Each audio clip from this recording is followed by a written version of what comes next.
From the BBC World Service, in association with ABC and Akashvani, this is Stumped. Hello, I'm Alison Mitchell and welcome to Stumped. I'm joined by Jim Maxwell for the ABC in Sydney and Cherry Sharma for Akashvani is in Bangalore. Now, first up, our focus on Stumped is on the Pakistan Super League after Peshawar Zalmi beat Hyderabad Kingsmen by 5 wickets to win the 2026 final in Lahore. Australian all-rounder Aaron Hardy starred with bat and ball to help the franchise to their second title 9 years after the first. Most of the tournament was played behind closed doors due to the fuel crisis, but the final did take place in front of a packed crowd at the Gaddafi Stadium, watched also by cricket broadcaster Zainab Abbas, who was part of the TV team, and she joins us now. Zainab, great to have you on Stumped.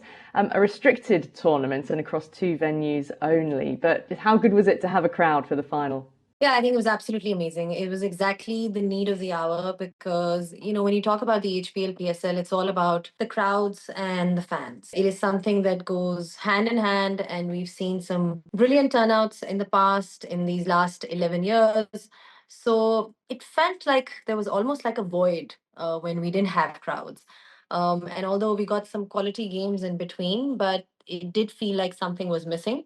So it was just great to see that they did open up crowds towards the end. It was very much the demand of the fans, and also, to end it off on a high note. So I think it was great to see a full house. Lahore is a city, and Gaddafi Stadium is a ground which is very receptive in that sense. You always get a great crowd in. People love their cricket here. Peshawar Zalmi was in the final, and that's Babar Azam's team, as we know. And he has a huge fan following here. So whenever it comes to Babar Azam, he has this ability to bring in the fans. And we knew that it's going to be a packed house. There were people literally lined up outside. A lot of people were actually stuck. They couldn't even get in because it was a full house. So in terms of the atmosphere, I think it was just incredible, and there was deafening noise, so to speak. So yeah, it was great in terms of a sporting spectacle. It was fantastic. I did a lot of series during the COVID lockdowns when test matches and one days behind closed doors. It's such a relief, isn't it, when the crowd suddenly return? So Peshawar Zalmi winning, did the title go to the right team in your view? Absolutely. So, they were pretty much undefeated. They had 1 loss in the entire season. And more often than not, you see a lot of teams who start off winning and then somewhere in the middle, they lose their way, or we often talk about, oh, it's the law of averages. There's that one game that will come at a crunch moment, whether it's the eliminator or the playoff, and they lose, and then suddenly be out of the tournament. But full credit to them, because I think it starts from the auction, the kind of team and setup that they put together. And I'm talking about not just the team, but also the management that was behind, in terms of the support staff, the people that were working behind the scenes, and then the combination that they had, bringing on really some good players. Mendes was in great form. Babar himself was doing really well.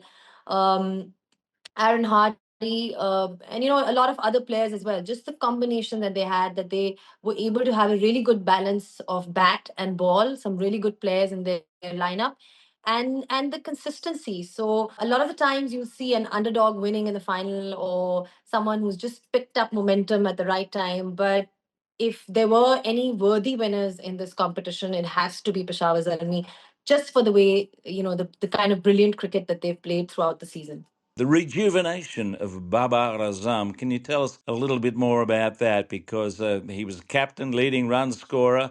It must have been a tonic for everyone to see such a fine player return to form. I think it was the need of the hour as well. If he was to lead his franchise to a win in the final, and we needed contributions from him, we needed him to get back into form, and it was just great to see, because it was almost like watching the old Babar, because he was very much in his groove, hitting those cover drives, and it was all about his timing. I think we kind of missed that, and we lost a bit of that, because there was a perception about his power hitting, and suddenly a lot of shift and focus in terms of developing a power game, which was never really his game, so to speak. He was always a touch player, he was always a great timer of the ball. And so for him to be able to have those brilliant partnerships with Kusal Mendes, there were a few that we saw in the HPL PSL, and he seemed like he was completely in the driving seat. And glimpses of the old Babar that we've seen, using his feet really well against the spinners and sort of going over the top of the fielders and hitting those cover drives and basically scoring big hundreds, which is what you expect from someone like him. He had a huge role to play in terms of why Peshawar Zalmi was in the final, and I think he's just got such fan support behind him, and so many people to guide him and give him that kind of confidence that I think we were fortunate to see him back in form. It's wonderful to see him in form because he seemed to be missing out for quite some time. He appeared to go off in a huff from the BBL. Is there any word on whether or not he'll be playing in the BBL next year?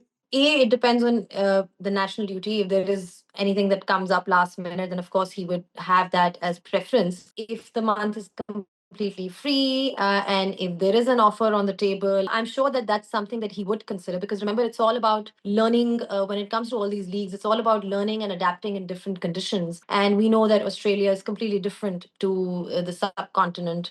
And so I feel like it's always a learning experience for any player to be going out there and being able to express themselves. His last BBL perhaps was not that great, but of course, he is very much a confidence player. So maybe, who knows, this is what he exactly needed, this HBL PSL. And hopefully, he can convert this success going forward into international cricket, or if he plays other leagues and adapts to different conditions. So I think it'll be great if he gets an opportunity. And I mean, I don't know for certain if he is going to consider it, but I would like to believe that if he has that time, I think he would definitely be putting that under consideration. The best part of these leagues is not only seeing the established stars do well, but new people coming through and playing a starring role. Who, in your mind, do you think would be the breakout stars of the 2026 PSL? The good thing about this HBL PSL was that a lot of the times in the last few years, whenever we've had emerging stars come through or players that have sort of left a mark, they've been bowlers mostly. And this time it was a little different because we saw a lot of young batters come through, leaving a mark, some kind of, having an impact on the game. So Samir Minas is definitely someone to watch out for because he was opening for Islamabad United and he managed to score a lot of runs this season. But it was also the way he scored those runs. He just comes across as a very solid, compact, technically sound player who's got all the shots and plays pace and spin equally well. He was definitely the standout performer when it comes to batting. There were others as well, Farhan Yusuf for Peshawar Zalmi, Shamil Hussain, scoring a couple of 50s here and there and leaving a mark. But I think when it comes to the bowlers, Hunain Shah, who is Naseem Shah's brother actually, he was outstanding because he managed to save the day for Hyderabad Kingsmen in that eliminator when he managed to defend those 6 runs, and just his contributions in terms of picking up wickets. And then Sufyan Mukim as well, another bowler that we saw that did really well. We've already seen him on the international stage, but remember, he's had his fair share of injuries and struggles with fitness. So we haven't really seen a lot of him. But to have a left arm wrist spinner, exhibit that kind of control that we got to see from him, and being able to pick up wickets and subtle variations with his flight and pace, and it was good to see because he was almost operating like, or well, thinking like a fast bowler. So here's a guy who's a spinner, but he's got that aggression in him. So I think Hunain and probably Sufyan were the picks in terms of bowlers. And then with batters, like I said, Samir Minhas was outstanding. There was Shamil, there was Mas Sadakat. A lot of the guys have played under 19, and Farhan Yusuf. So I think the biggest change this time, for me at least, was the batters. The batters coming forward and delivering when it matters the most. Zainab, thanks so much for coming on Stumped. Great to hear from you and to see you as well. I hope to see you around international cricket somewhere again soon. Thank you so much, Ali, for having me, and thank you to everybody else as well. Cricket broadcaster and PSL presenter Zainab Abbas with us on Stumped from Lahore. Well, next on Stumped, the upcoming Women's T20 World Cup is a bit of a last dance for three New Zealand greats, with Suzie Bates, Sophie Devine and Leah Tahuhu all announcing that they'll retire from international cricket following the tournament. The trio have been the backbone of New Zealand's side for the last 15 years and won the T20 World Cup together last time round in 2024. I've been speaking to Suzie Bates, who's had 20 years at the top of the game and is the world's all-time leading run scorer in women's T20 internationals, and she told me it feels like the right time to bow out. You know, when you get into your 30s, late 30s even, you know it's coming, but I just never thought I would know because I just love it so much. And yeah, I love every part of it, the touring, the competing, the challenges. Where this group's heading as well has kept me really motivated and inspired. So it was tough, but I knew it was the right time for me and the group. And so it was kind of made a bit easier. I hadn't really looked past this World Cup. I wasn't sure when I got injured over the summer back home that I was going to make it to this World Cup, but then decided to get the rehab and see what happens. So once that was sort of confirmed, I definitely knew it was the right time for me. But when you make the announcement it's final, you're sort of like, oh, this is it. And yeah, you sort of reflect on those 20 years and it's gone so quickly and it's just changed so much. It's unrecognizable from when I started. And yeah, it was an easy decision in the end just because it felt right. So if I take you back to 2006, you mentioned just how far the game has come in that time. I mean, how can you even sort of compare from what was going on then to what's on offer now? You just can't. It's sort of crazy. It feels like a different career, like almost a different sport of, you know, I was playing and we had maybe 2 tours a year, a home tour and an away tour if we were lucky. And there was a World Cup only every 4 years with the 50 over. And yeah, you had amateur athletes who were doing other vocations. I remember we had Rebecca Rolls was a police officer, we had teachers, we had a vet, we had people working full time, and cricket was almost their hobby that they put a lot of effort into. So it was a hobby in terms of its profession, but the amount of time and hours that I guess the women had to put in before work hours, it was what it was. And then all of a sudden it became professional, probably around the world first, where there was franchise opportunities. And I first played in WA, where it was still, you weren't paid a lot of money, but I was the first overseas, I think, to go over there and play. And then the Super League happened in UK and it started to grow, and it enabled me to be a professional playing globally before we were professional in New Zealand. So now to look at it with, I think, nearly every team at this next World Cup would have a form of contract and professional players. So to have 10 teams that on a level playing field, I always used to say I'd go to, I guess, franchise cricket, and I was a professional playing against amateurs. So there was always going to be a gap when there should have been. But now, yeah, when I came to England last year, playing in the county system and everyone was professional, it's exciting to see where the game can go, because that's still pretty new, and that's the step New Zealand needs to take to get domestic players professional. But yeah, to think these girls now have every opportunity to train as much as they can, get paid pretty well for it, got really good resources and coaches around them. It's so exciting, and yeah, probably something I never thought in my career it would get to, but it's happened reasonably quickly. And yeah, it's sort of, yeah, you pinch yourself to think that you've been part of that transition and that you're still a part of where it is now. You've achieved that goal of a T20 crown. We'll come to that in more detail in a moment. Any things that you would have wanted to do in your career that you haven't? Slightly loaded question, maybe. Because of how I started my career, 50 over cricket was the pinnacle, and obviously the game's changed so much, and 20 over cricket has become a huge part of the diet of international cricket. But yeah, I always felt the 50 over World Cup was the pinnacle in terms of the best team over a tournament. You played everyone, and 50 over cricket was our biggest test because we didn't play test match cricket. So I sort of had the goal of going to India because I hadn't ticked that off, and that didn't go to plan. But probably the only other thing was after COVID, there was the IPO exhibitions, and I would have loved to experience the IPL because I just love playing cricket in India. And Do you think you been still could? You're not retiring well, from domestic, are you? No, I haven't only, yeah, we'll put that out there. I've only retired. Yeah, those are probably the two things that I sort of think, oh, I'd love to experience that. So, yeah, but other than that, I wouldn't change anything else. My journey, it's been my journey, and I got to captain early on, but I feel like the latter part of my career, I've been really able to just enjoy it and help other, like some of our younger leaders. Is there any chance, do you think, of New Zealand ever playing a test match? And if so, would that tempt you out of retirement?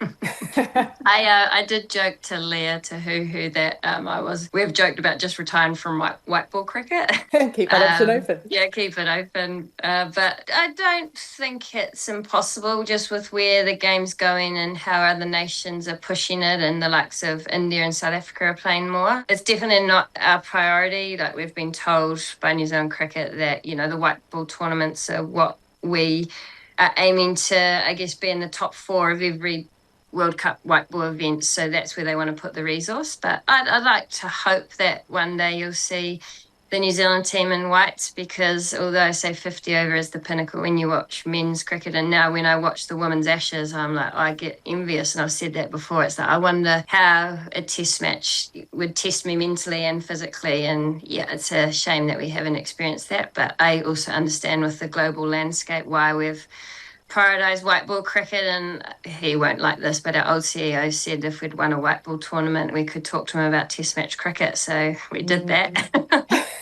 The conversation's got to start.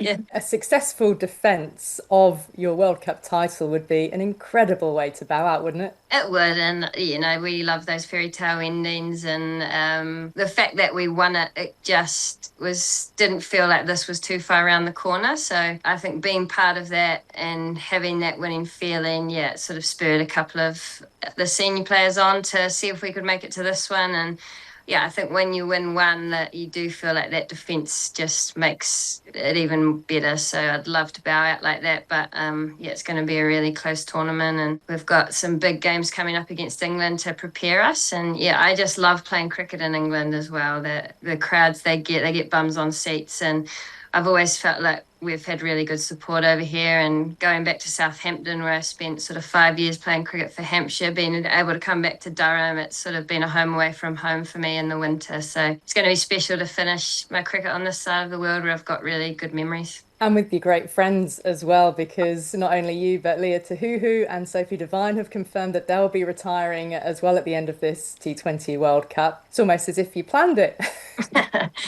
Yeah, we've had conversations over the years. Yeah, obviously Sophie with 50 over retirement, and she wasn't too sure if this was on the cards, but she's been playing so well. I think we were sort of begging her to stay available. And yeah, Leah's obviously showed so much resilience to get back from injury, and as a fast bowler to play this long is really special. So yeah, we've talked about it, and I think we kind of knew probably after the 50 over World Cup that we'd give this one last crack. And yeah, I guess it's a little bit of changing of the guard for the White Ferns.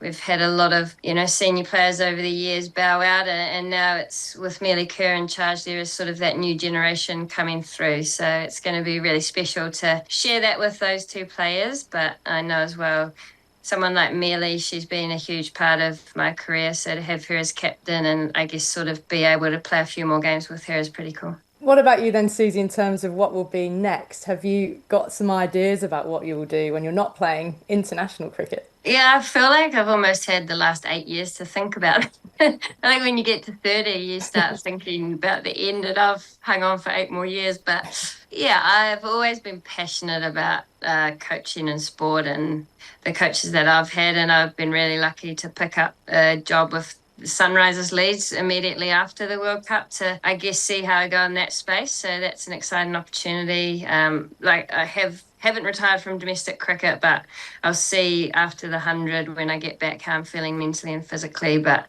the goal is to turn out for one last season with the Otago Sparks, who if you think I've played a long time for the White Ferns, add another 5 or 6 years onto my. Exactly. It's been over half my life, so yeah, that's a special team for me. And I do think coaching's in my future, but I also, when you've been in the game for so long, there's part of me that just wants to give myself a little bit of space from the game and see what other opportunities are out there, and I guess develop in other areas. So I'm trying to just be as open-minded as I can. I know it will involve sport at some level, because that's what I'm hugely passionate about. But yeah, there's a few things on the cards, but also just trying to be open to what opportunities might pop up, and trying to say yes to things that put me out of my comfort zone. Well, that was Susie Bates, New Zealand legend, world cricket legend. Massive congratulations to her on her career, and of course for this final mission now at the Women's T20 World Cup. Well, that's it for Stumped for this week, so I'll say thanks to Charu and to Jim. Make sure you like and subscribe to the YouTube channel so that you never miss an episode, and we'll see you next time. Till then, bye-bye.